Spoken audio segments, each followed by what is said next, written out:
Show 866-408-7669 is the number. Charles calling us from St. Louis, listening on FM News Talk 97.1. Charles, good morning. Hey, how you doing? Good, thank you.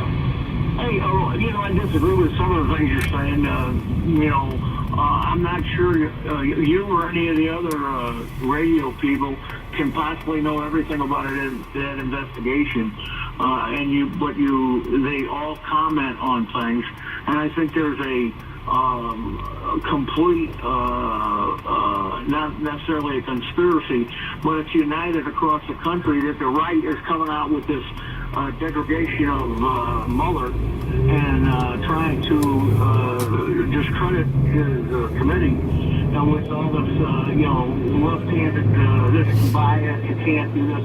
According to you, the people on the right, every station in St. Louis, and I know people elsewhere, are saying how it's bias, and you got all this, these people's names you're mentioning, and nobody can be objective to you.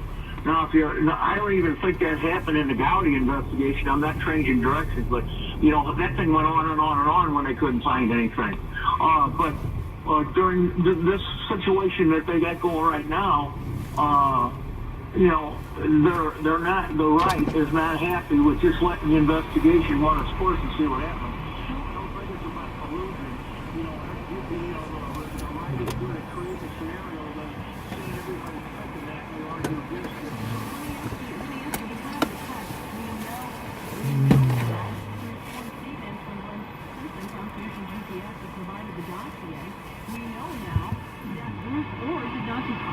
That his wife was hired specifically to investigate and to get dirt on Donald Trump for the DNC, for refusing UPS. Should he be on investigating Donald Trump and Russian collusion based on the dossier that his wife helped put together? Do you think that that's fair?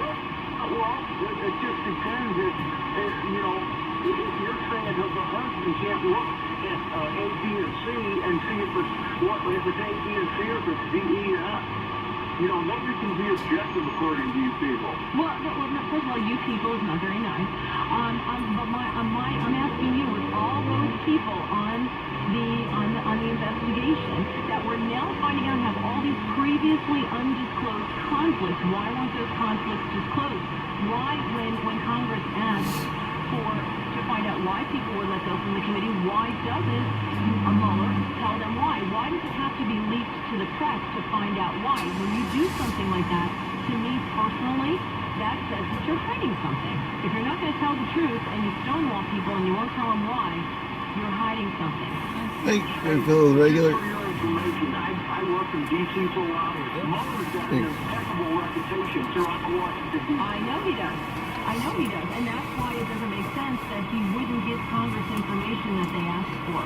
That doesn't make sense to me because he does have a very good reputation. And that makes me scratch my head and say, well, why?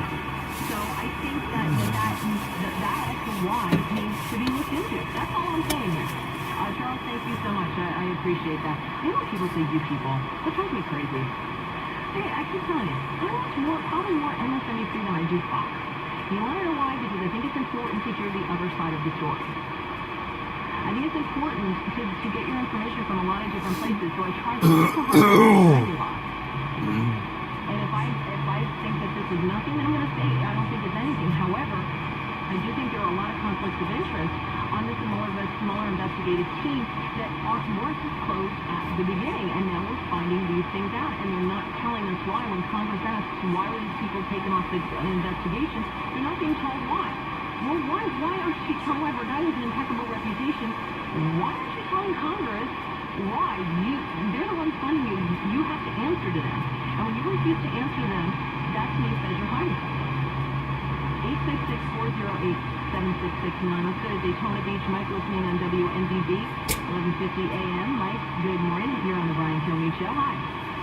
Hey, Mary, doing a great job again filling in for Brian. Oh, thank you. Yeah, and not being an ideologue, I don't know how you could do it. With a caller like the last caller, I can sum up what he was saying. Don't confuse me with the facts, Mary. I don't even know.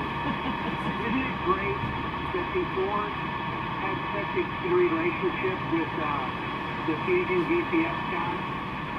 Gary, one thing that we left out, and of course, I mean, we're on the cusp, Mary, of a massive investigation of the FBI. Thank you.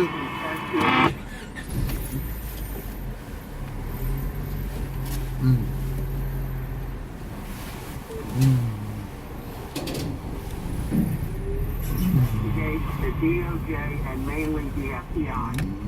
Listen, this drug guy, this morning, Rosenstein was questioned, would you ever fire Strock? Because, you know, Mary, if you work for the government, it doesn't matter if you screw up. They just move you to another position, right? Yep. So Rosenstein says, yes, I would fire him for cause. Well, look at the cause. My God, this guy changed the wording so that Hillary, wouldn't be indicted. Also, Mayor, he was in on the questioning of Uma Abedin and Cheryl Mills. Yep. Those were Hillary's, right-hand people there. Now, they confiscated the laptops of these two. They both are known to have lied, saying they didn't know about the email. He gets charged with lying to the FBI, but these two don't. And what did they do with this evidence on the laptop? They destroyed the laptop. Can you believe that, Mary?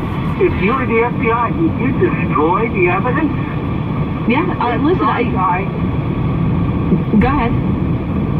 This Strzok guy, it has done unbelievable harm to the FBI's name. And this is bigger than Watergate. You know that. You just don't want to say it because you're not an ideologue.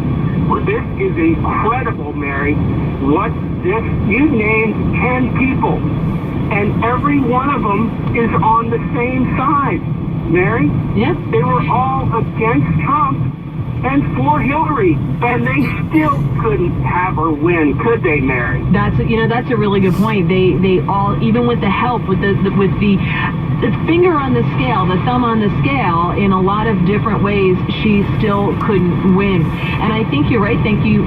Appreciate your comments. Thank you so much, Mike. I do think if this blows up and you now have the president's lawyer, Secula, was asking for, I believe it was it was Alan Futeris, Mr. Trump's lawyer, asking for a leak inquiry into these leaks coming out of the House Intelligence Committee. And you also have now the president's people asking for an investigation into the DOJ and the FBI and what's going on, and, our laws being broken here. How come so many people, and the president even tweeted out, Hillary Clinton and her cronies lied up the wazoo. Nothing happened to them. They got Flynn on one count of lying to the FBI. Now, he was being asked, Michael Flynn even said he didn't realize that this was going to be an investigation. That's why he didn't bring a lawyer. He had no idea. He didn't know what this was about. Well, that's why you bring a lawyer everywhere.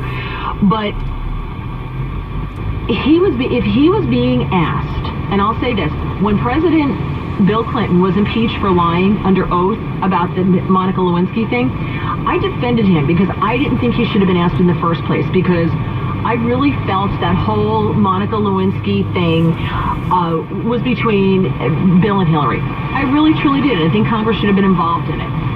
So I didn't think it was fair to ask him that question in the first place. So I didn't like the fact that he was impeached under that guise. I didn't like that. Same thing with Michael Flynn. If this investigation is based on this dirty dossier, which we're finding out more and more of where this came from and how this was rushed to the FBI and who went to the FISA court, did they use this dossier? And we can't get answers, but we're getting closer. If they use this dirty dossier as the basis for the surveillance of the Trump transition team, which is what they got Michael Flynn on line for, he never should have been asked that question to begin with. Same thing. Never should have happened. And I would love, if that's what we find this is about, President Trump better pardon Michael Flynn. I hope he does, because he never should have been questioned in the first place, because this was based on dirty